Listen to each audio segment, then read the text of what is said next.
de regreso con el consumidor. Para mí es un gran placer compartir con la doctora Clevis Pérez, mi queridísima amiga. ¿Cómo está usted, doctora? Muy bien, muy bien. Qué placer tenerla en el programa. Igualmente. La doctora es médico internista, infectóloga, también viróloga, y estaremos hablando sobre una enfermedad muy peligrosa.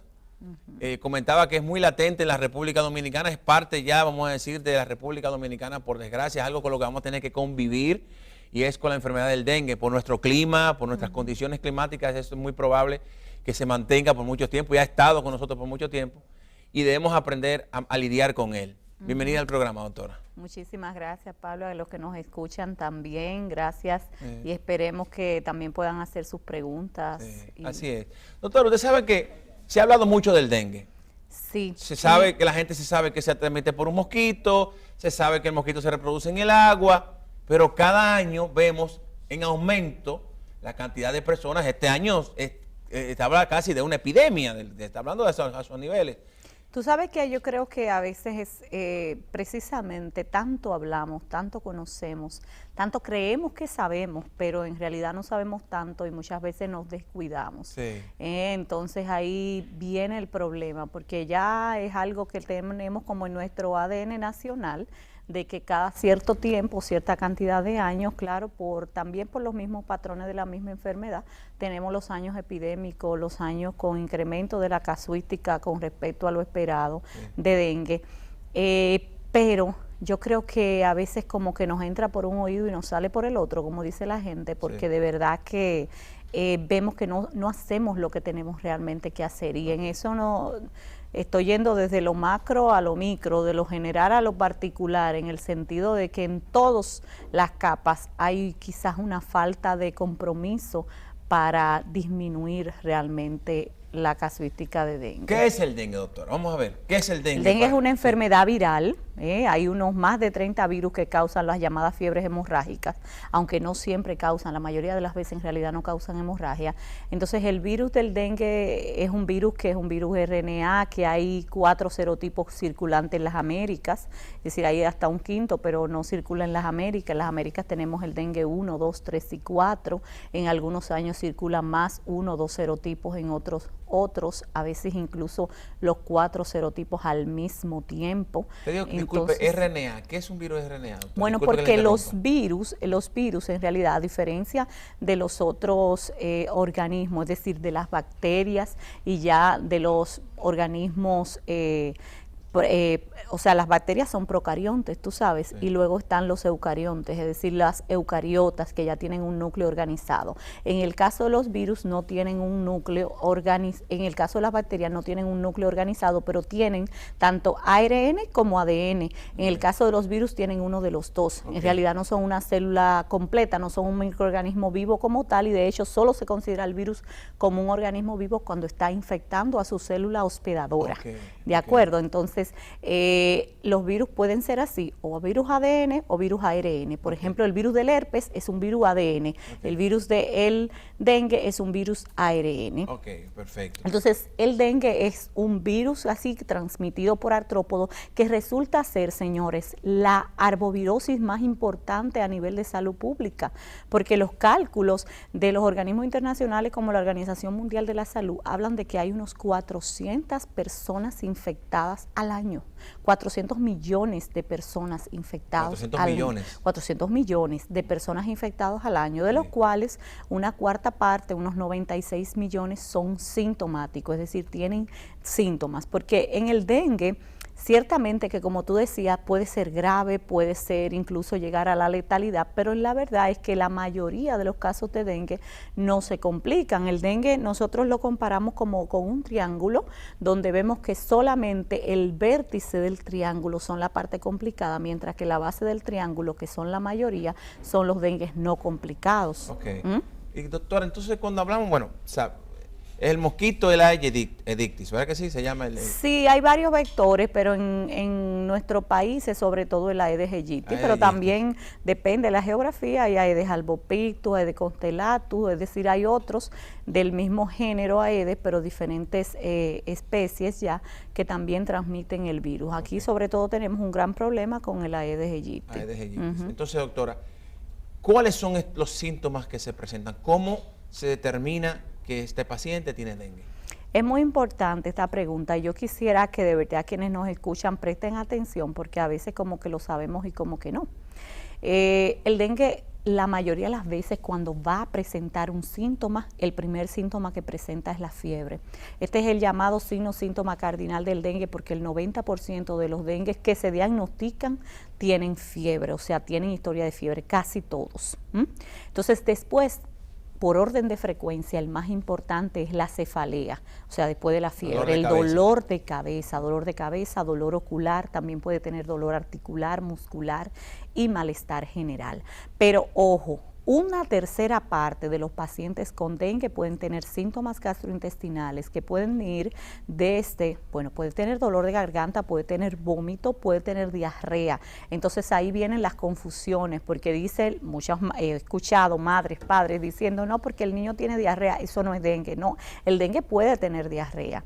Y también escucho diciendo, está tosiendo, no puede ser dengue. No, la tercera parte de los pacientes con dengue presentan tos, es decir, que puede ser otra cosa, puede ser una gripe, o sea, una influenza, puede ser una neumonía, puede ser una mononucleosis, pero puede también ser dengue. Y en un año como este, que tenemos tanta, de hecho lo tenemos siempre, pero este año tenemos una casuística muchísimo más importante que años anteriores. Entonces usted, todo niño, adulto que tenga fiebre, debe poner dentro de su diagnóstico diferencial el dengue. Doctora, y es importante que usted hable del tema de la fiebre. La fiebre, señores, es una alerta, es el bombillito rojo del carro del cuerpo, o sea, es lo que te dice, hay algo, puede ser un virus, puede ser una bacteria, puede ser una complicación. Y el dengue, como usted bien dice, según hemos visto y hemos leído, la señal más importante es una alta fiebre. ¿Por qué tiempo, doctora, debemos tener esta fiebre? O inmediatamente aparece una fiebre, debemos llevar al paciente al médico. Mira, después que el mosquito pica, un mosquito infectado pica a un huésped susceptible, pasan generalmente unos 7 días antes de que empiece a desarrollar los síntomas. Bueno, de 3 a 14, pero en promedio unos 7 días que empieza a presentar los síntomas que inician con la fiebre de inicio súbito. Esa fiebre típicamente dura de 3 a 5 días. Es decir, una fiebre de más de 5 días ya es difícil que sea dengue. Podría ser, pero es más difícil. O sea, y si pasa de 7 días, ya eso es otra cosa, pero no es dengue. Es decir, que usualmente dura de 3 a 5 días. Y cuando cede la fiebre, y yo creo que eso es lo más importante que vamos a decir el día de hoy, señores, cuando cede la fiebre es que suelen entrar el paciente en lo que se llama fase crítica, que son esas siguientes en promedio 48 horas después que pasa la fiebre, donde pueden surgir las complicaciones. Muchas veces, sobre todo cuando los niños, los padres y también los adultos interpretan que cuando cede la fiebre es que ya está mejor. Claro, si usted tiene una neumonía, una meningitis y lo está tratando con antibiótico y cede la fiebre, eso es algo muy bueno.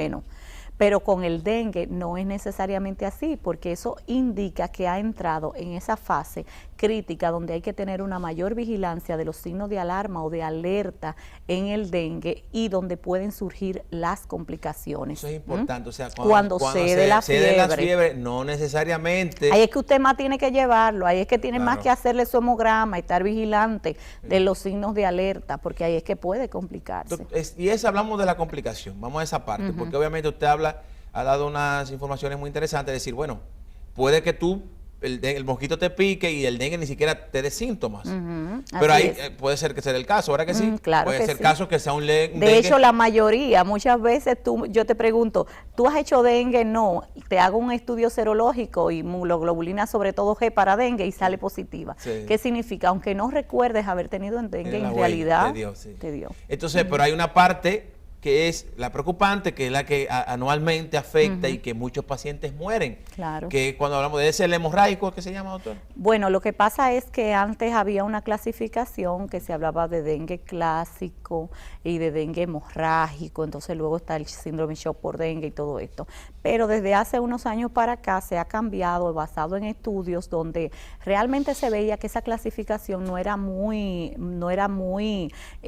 útil porque pasaba mucho tiempo para el clínico darse cuenta entre que pasaba de clásico a hemorrágico. Tenía que tener unos criterios que si no los cumplía no era hemorrágico, entonces estábamos como muy despreocupados del paciente. Entonces, en base a esos estudios se determinó que habían unos signos de alerta o signos de alarma que predicen estadísticamente que ese paciente es el que se va a complicar o el que se puede complicar. Entonces, esos ahora se clasifica si dengue sin signo de alerta, pero es algo dinámico, o sea, tú puedes hoy tener un dengue sin signo de alerta y dentro de 8 horas desarrollar signo de alerta. Claro. O sea, dengue sin signo de alerta, dengue con signos de alerta y dengue grave o severo. ¿Qué usted llama signos de alerta? ¿Qué son algunos signos de alerta? Algunos de los signos de alerta lo identifica el médico, pero hay otros que la gente puede identificar en su casa. Por ejemplo, un signo de alerta es que esté vomitando demasiado. Por lo tanto, es un paciente que no se puede hidratar vía oral y hay que ingresarlo para hidratarlo. El paciente con signos de alerta cae en un grupo B que ya luego hay que ingresarlo para que no pase pues al dengue severo o a dengue grave, según el protocolo que nosotros usamos en el país.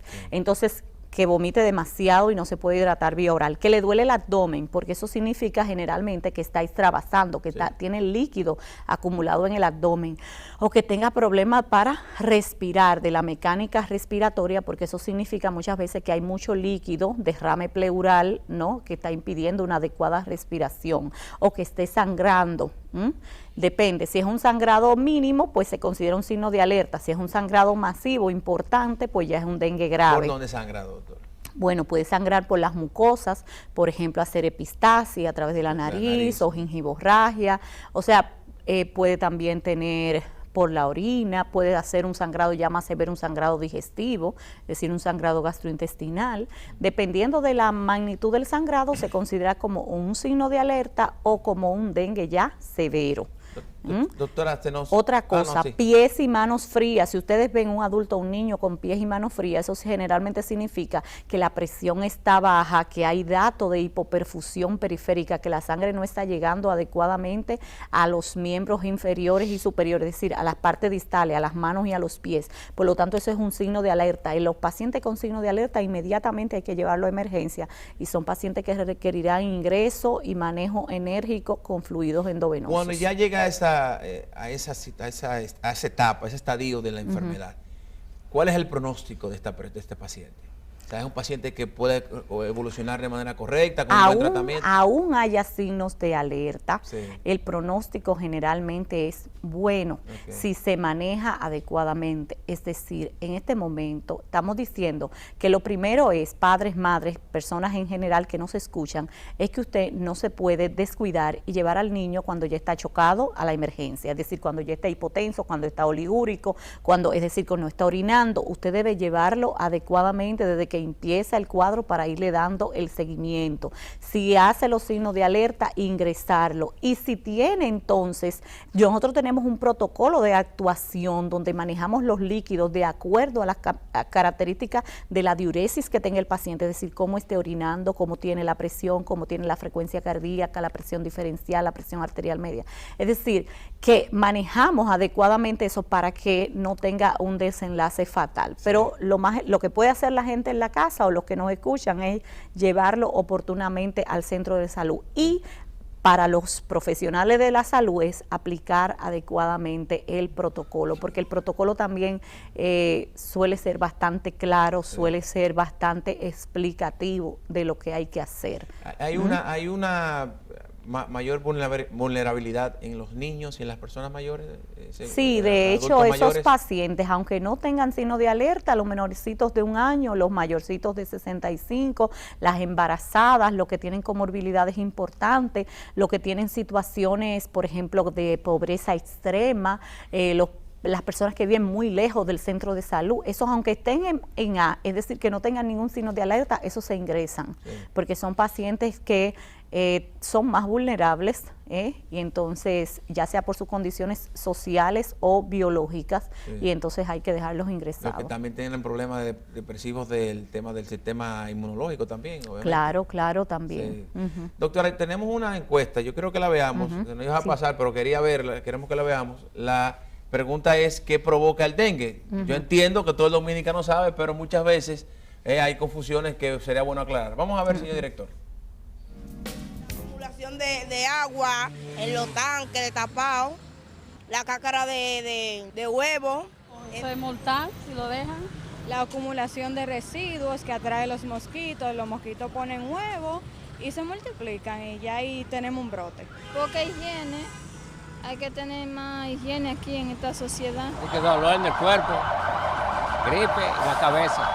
Tener agua posada en tanque, había agua posada en los patios de la casa, eso produce dengue. Con agua estancada, no se puede permitir agua, goma llena de agua, nada que lo provoque. Es un mosquito que nos transmite el verdadero virus, que nos abobea, que manden una gente, un equipo para que fumiguen todo eso por allá atrás, que hay una caña psicópata por allá atrás, Villaverde, Villanueva.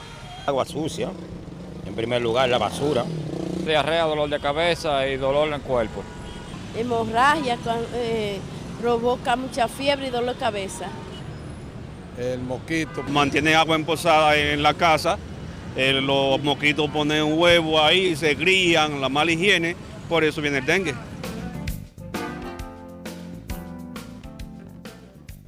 Doctora me dice, hay confusión, y hay confusión, doctora. Sí, Uno sí, entendería sí. que no, mira. Es así, por eso la educación, esto nos recuerda a nosotros, yo creo que lo que pasó con VIH también, y con el asunto del uso del preservativo y todo eso, que cuando hubo menos dinero para las campañas y todo, empezaron otra vez los nuevos, gente muy joven a contagiarse de nuevo, bajó la adherencia, empezó otra vez a aumentar la transmisión, es decir, te muestra que la educación debe ser constante, debe ser una actividad realmente no esporádica, sino dársele seguimiento porque hay que reforzar. Doctora, yo sé que el tiempo nos va, el dengue es un tema muy amplio, pero ¿qué espacio, qué tan pequeño puede ser un espacio que un mosquito pueda reproducirse? Porque yo he visto gusarapo en tapa de $2 litro, de los refrescos de $2 litro, tan pequeño como eso. Pero imagínate, en una de esas tapas caben varios gusarapos. Sí. Es decir, hay que recordar, señores, las condiciones también climatológicas y lo que ellos resisten, los huevos, porque fíjate que ellos van desde un huevo, una larva, una pupa, hasta un mosquito ya adulto. Pues entonces, estos huevecillos que son microscópicos se localizan en la tierra, en los envases, en todos los lugares y pueden resistir. Se ha demostrado hasta un año la desecación. Y cuando tienen las condiciones entonces adecuadas, llueve, o ya ahí completan su ciclo. O sea pueden quedarse el huevo por un año sin agua. Ahí sin agua. Se ha demostrado eso en estudios experimentales que resisten hasta un año la desecación. Wow. Y después entonces llueve, tienen agua y entonces ahí completan su ciclo. O sea que realmente es importante el cuidado del ambiente, pero el cuidado también del uso del repelente, el cuidado también del uso de mosquitero. Yo siempre le digo a la gente, mire, no crea que porque el mosquito tiene hábitos diurnos, la mosquita tiene, o la hembra que tiene hábitos... Que pica, exacto, porque necesita por parte de sus ciclos reproductivos hematófaga, necesita sangre. No crea que porque pica tiene un hábito diurno, significa que en la noche no lo puede picar. Recuerde que nosotros, aparte de que tenemos luz artificial de las bombillas y todo lo demás, también tenemos que si ellos están en la casa, son domésticos y peridomésticos, si ellos están en la casa y no hay nadie en el día para a quien picarle, pues en la noche es que ellos van a picar porque necesitan completar su ciclo. Qué bueno que usted diga eso, doctora, porque mucha gente, yo he escuchado eso y he leído, decía, bueno, no, que el mosquito pica solamente de día. Sí, que no voy a usar mosquitero, que no voy, entonces usted ve a los otros días, sobre todo a los niños, con un montón de picaduras. Doctora, rápidamente, tratamientos. Yo soy, en el programa siempre tratamos de no... somos anti automedicación. Obviamente nosotros tratamos de no dar medicamentos. Muy importante porque la gente empieza a utilizar antibióticos ante esta situación. Sí. Obviamente, ¿verdad? No usar antibióticos porque es una enfermedad viral donde los antibióticos no tienen ninguna función. Pero aparte, hemos enfatizado desde hace mucho tiempo el no uso de aspirinas y el no uso de AINES por el riesgo de complicaciones que tiene. Ahora bien, hay que recordarlo porque como vimos en la encuesta hay mucha confusión. Entonces, señor, si usted tiene fiebre en un país donde típicamente siempre está circulando dengue, no tome aspirina para la fiebre. pero no solamente aspirina, hasta que no se descarte dengue, por ejemplo, cosas como el ibuprofen, como el diclofenac, como el naproxeno, es decir, lo que se llaman antiinflamatorios no esteroideos, analgésicos antiinflamatorios no esteroideos, no deben ser utilizados porque aumentan las complicaciones en el dengue. Es decir, que evite, por favor, tomar ese tipo de medicación. Sí.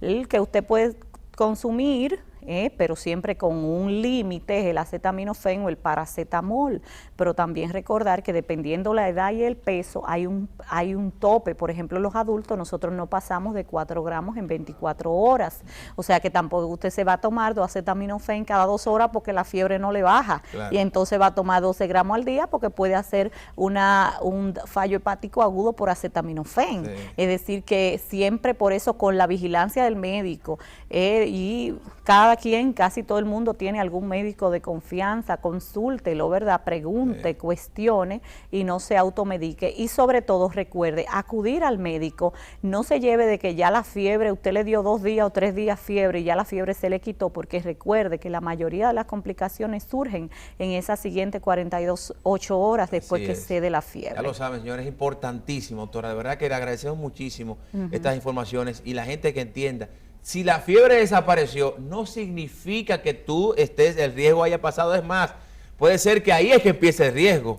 O sea, que la fiebre desaparecer, continúe el seguimiento, porque el dominicano estamos muy mal acostumbrados, que empezamos un tratamiento, ya sea para dengue o para cualquier otra enfermedad, y nos sentimos bien, y usted le recomendó que usaran por 7 días, el segundo día no nos sentimos bien y se paró. Déjame contarte que hay personas que sin prescripción ni nada, van y se hacen un hemograma porque han escuchado y tienen experiencia con familiares de que el dengue baja las plaquetas, ellos le dan fiebre a su hijo, van y le hacen un hemograma y ven que las plaquetas están dentro del rango que pone el laboratorio y ya no llevan al niño. Al principio, señores, o al adulto, al principio las plaquetas, todo está normal. Después es que van bajando durante la evolución de la enfermedad. O sea que usted no se puede llevar o querer usted mismo ser el médico de su hijo, debe llevarlo a su pediatra. Doctora, ¿qué tiempo usted duró estudiando para llegar a ser?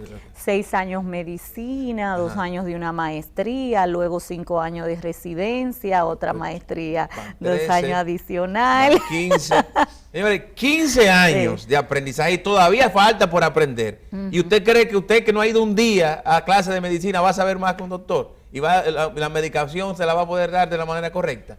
Por eso es que los doctores son doctores y nosotros somos pacientes. Bueno. Doctor, muchísimas gracias. Un placer, como siempre. La doctora Clevis Pérez con nosotros, hablándonos de este tema tan interesante, el dengue. Ojalá que la gente haya podido entender claramente lo que significa esta enfermedad y cómo podemos también prevenirla. Nos vamos a la pausa. Cuando regresemos, el doctor Wilfredo Mañón nos ayuda, visto desde la medicina natural, cómo poder tratar también esta enfermedad. Nos vemos ahora. Muy bien.